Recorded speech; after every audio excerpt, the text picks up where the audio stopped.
Hi, welcome to the Gamesplainer. I'm Jeff the Gamesplainer, and today I'm gamesplaining Tawantinsuyu. So if you've watched my Gamesplain, you'll have an idea of how Tawantinsuyu works and everything that goes into it.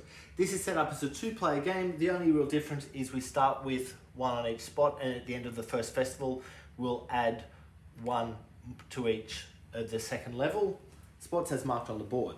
Otherwise, it plays relatively the same. There are only 5 of these guys out. So let's get straight into it.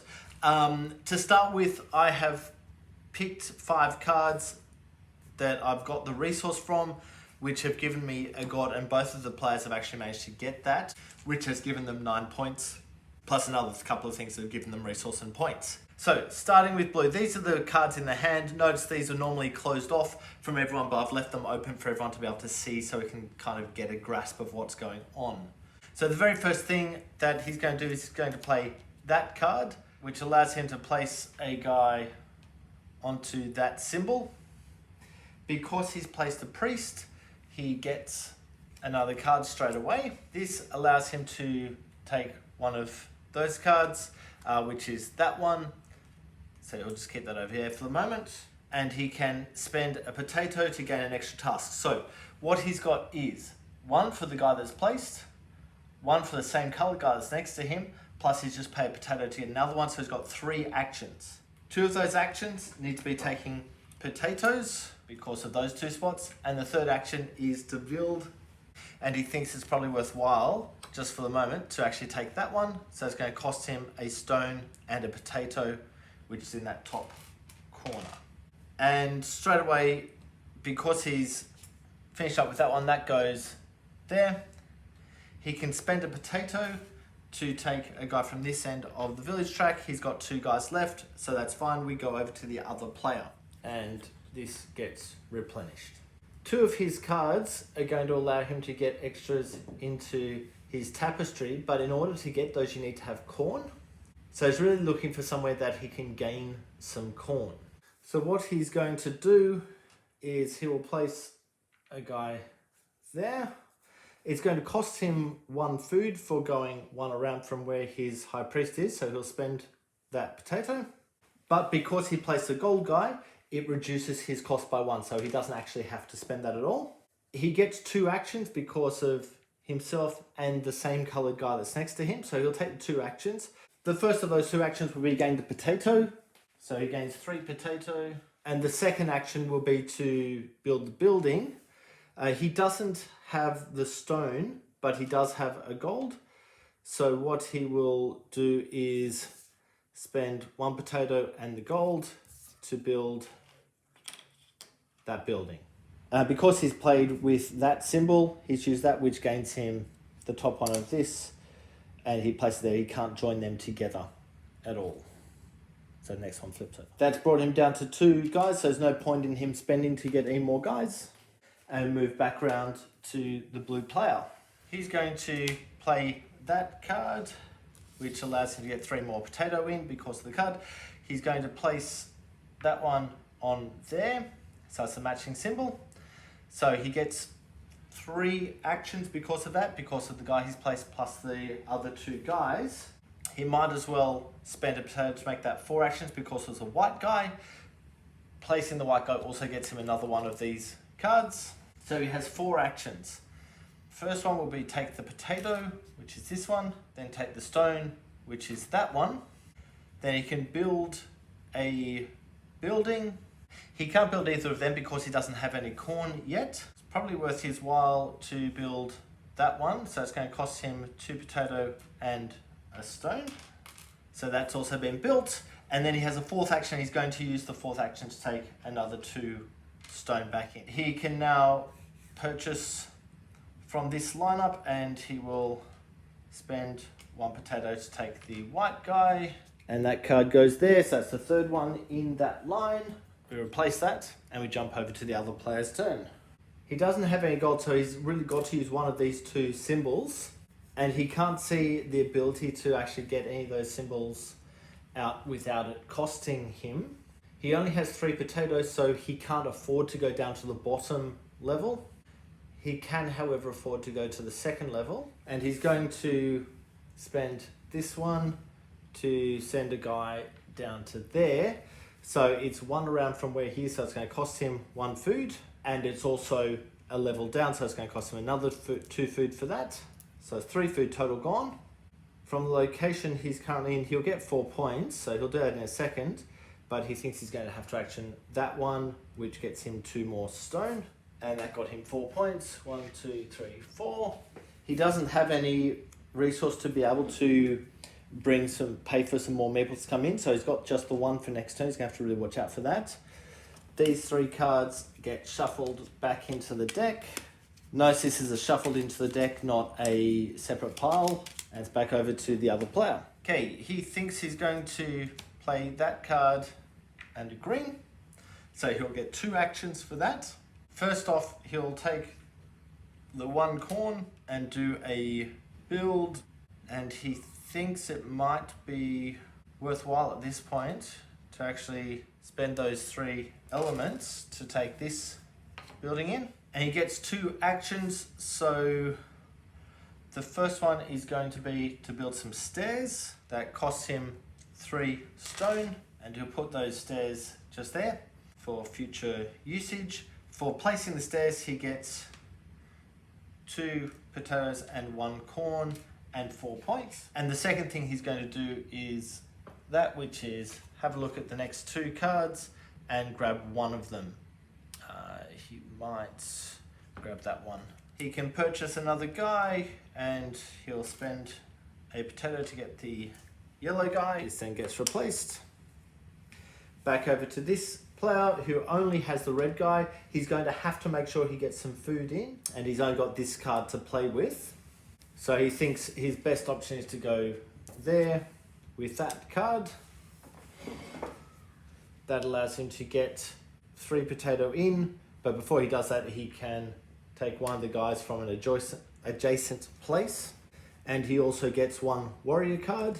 By going there, he'll get 3 potatoes, and he can do this action, which is gain the card on the top, and he'll join that into that tapestry, so he can move forward on that track. He has 1 guy, but he thinks he needs to get the second guy, so he's going to spend a potato to get the second guy.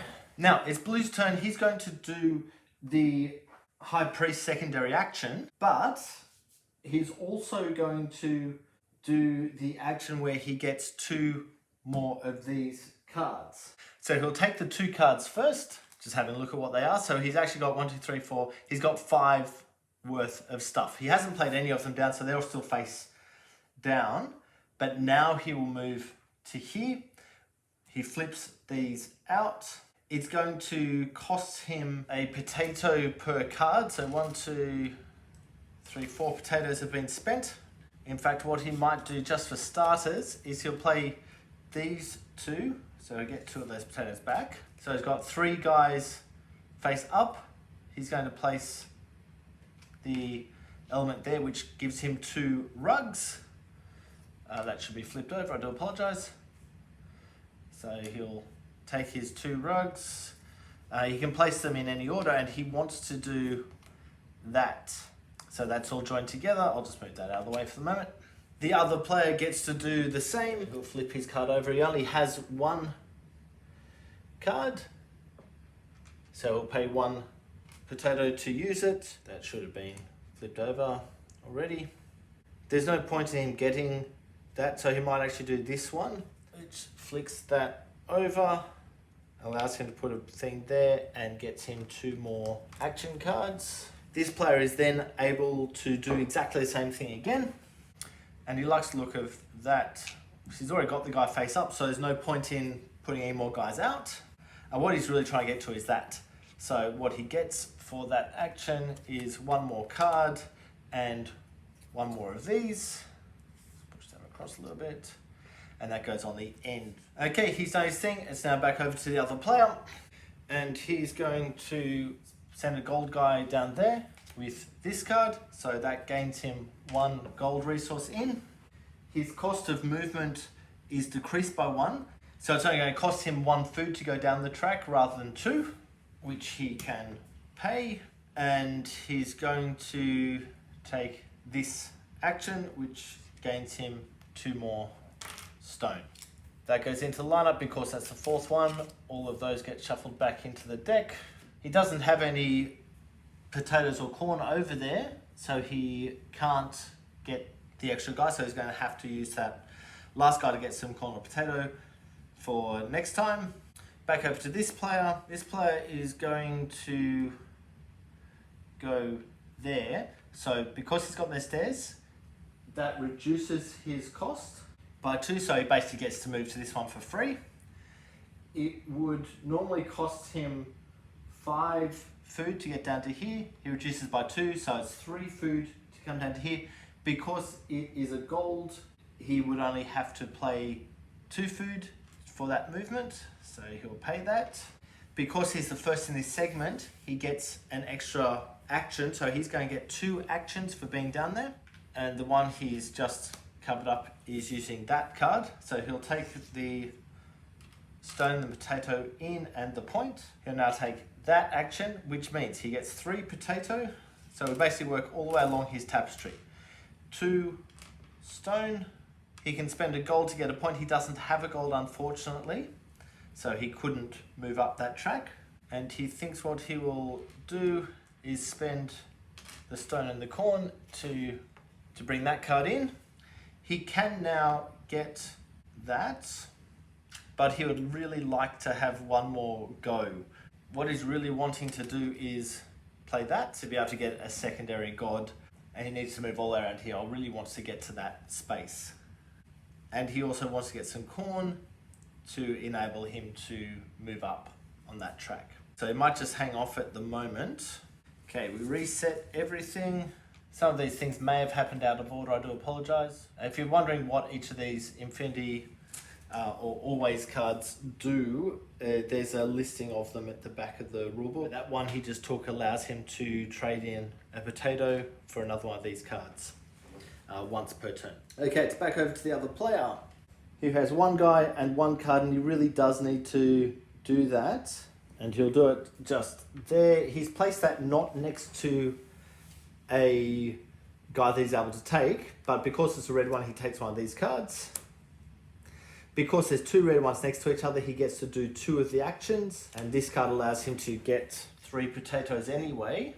So what he might do with the actual actions is take 3 potato and 2 stone. That has now happened.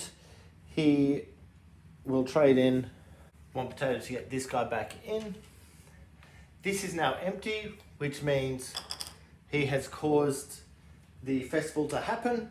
This guy gets 1 more turn before that festival will happen. Okay, this guy's going to spend that one with his white guy to do an action just there. Now what happens is, firstly, he gets 1 stone. He can use those 3 stone. The small guy, he has no gold to be able to get the big guy. He spends a potato to be able to take an extra action because there's a white guy that he placed, and that also gets him an extra card, by the way. So he's got 2 actions he can do. He doesn't actually have any stone or any other resource to be able to do either of these 2 actions, so he can actually only do that 1 action. So there's no point in spending that potato at the moment, so he'll take that back and just take 3 potatoes. He can now spend a potato to take a guy in. Because there's no guys in the line, he can take one of these guys. He might take the white guy. Okay, we now go to a festival. The first thing is each of the players gets to do their tapestry actions. So he spends 1 gold to push him forward 1 here and gets that stuff straight in. These had been deleted and shuffled into the deck, etc.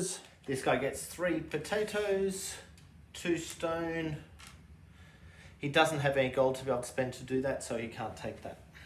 We then each receive victory points for their current position, so blue gets 1, purple gets 2. We have a look at the conquest region. Blue is furthest forward on this, so he gets 1 more point. Pay a potato for every god card, so he has 2. He pays 2 potatoes. This guy has 1, so he'll pay 1 potato. If he wasn't able to pay the potatoes, they would lose points, 2 points per card. We just return this to the side of the board. The player who is furthest back, which is purple, will get 2 more of these cards. This player will get one more card. Because this is a 2-player game, we now place meeples onto the second level of the board. There's one there already. If there's a guy already on it, that's okay, there's no dramas. We refill the lineup. You can then turn in any number of these god cards, well up to 3 of them, for the stuff on the bottom, rather than hanging on them to actually use. Now it's a matter of thinking, where do I wish to place stuff? Are these 3 symbols useful to me, or are they not useful? If they're not useful, passing them in is a worthwhile thing to do. So this guy's going to sit off and hold on to his cards. This guy could really do with some corn. He thinks he actually might use that. He'll hang on to that one and actually do that action in a moment. But he'll use that one, so it gains him 1 stone. He then spends 3 stone to gain that god tile. Those cards that get played go back into the deck and shuffled up. It's then this guy's turn and the game continues on. I think that's enough for you to get an idea of how the game flows and all the stuff that can happen. The only things I haven't really dealt with are these symbols at the top, but you can look up what they mean or watch my Gamesplayed to get a feel for what they actually do. If you have any comments or suggestions, please write them below. If you have any games that you would like me to gamesplain, please shoot me an email to thegamesplainer@gmail.com. Follow me on Instagram and Twitter @thegamesplainer to keep up to date with the games I'm playing. Subscribe to my videos to keep up to date with the games that I'm gamesplaining. And until next time, enjoy gaming.